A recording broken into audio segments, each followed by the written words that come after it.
Ilang oras na lang at ibibigay na ni Pangulong Aquino ang kanyang ika-4 na ulat sa bayan.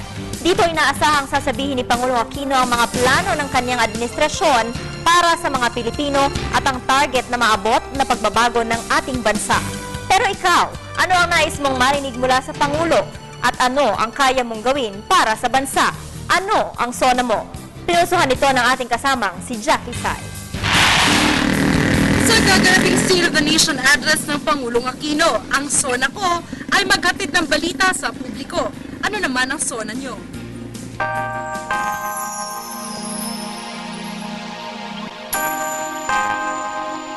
Nakakalungkot isipin na aabot sa mahigit 2 bilyong piso ang nasasayang bawat araw dahil sa trapiko. Ito ang pangunahing suliranin na pilit hinahanapan ng solusyon ng pamahalaan natin ngayon, lalo na sa Metro Manila. Maliban sa nasasayang na pera, ang lumalalang polusyon dulot ng sasakyan ay sanhi ng pagtaas ng bilang ng mga taong may karamdaman at pagkasira ng kalikasan. Kailan pa masisilayan ang pangmatagalang solusyon kung patuloy ang pagdami ng mga nagmamanehong walang disiplina ng mga sasakyang hindi nabibigyan ng tamang pangangalaga at ang paggamit ng gasolinang kulang sa kalidad?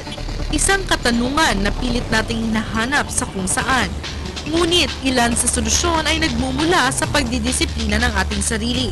Bilang isang mamamayan at bilang isang driver, susunod ako sa traffic rules and regulation at tutulong ako kung paano maiiwasan yung pollution sa ating bansa. Mag-break na lang ako, at least ma-exercise pa yung katawan ko. Sino at kailan magsisimula ang inaasam nating pagbabago? Bilang isang mag-aaral, sisikapin kong makatapos sa aking pag-aaral para rin po makatulong sa aking magulang at sa aking bansa.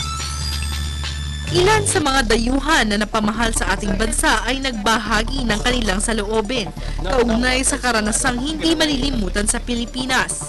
Because of everything I enjoy here, I think it's a privilege for me to be here, and I would encourage my friends, my family, my brothers, sisters, everybody I know, to come here and also experience the goodness of the Philippines. Bagamat ang suliranin na ito ay pilit tinutugunan ng pamahalaan, ang bawat isa ay may kanya-kanyang dapat gampanan upang mapaunlad ang ating bansa.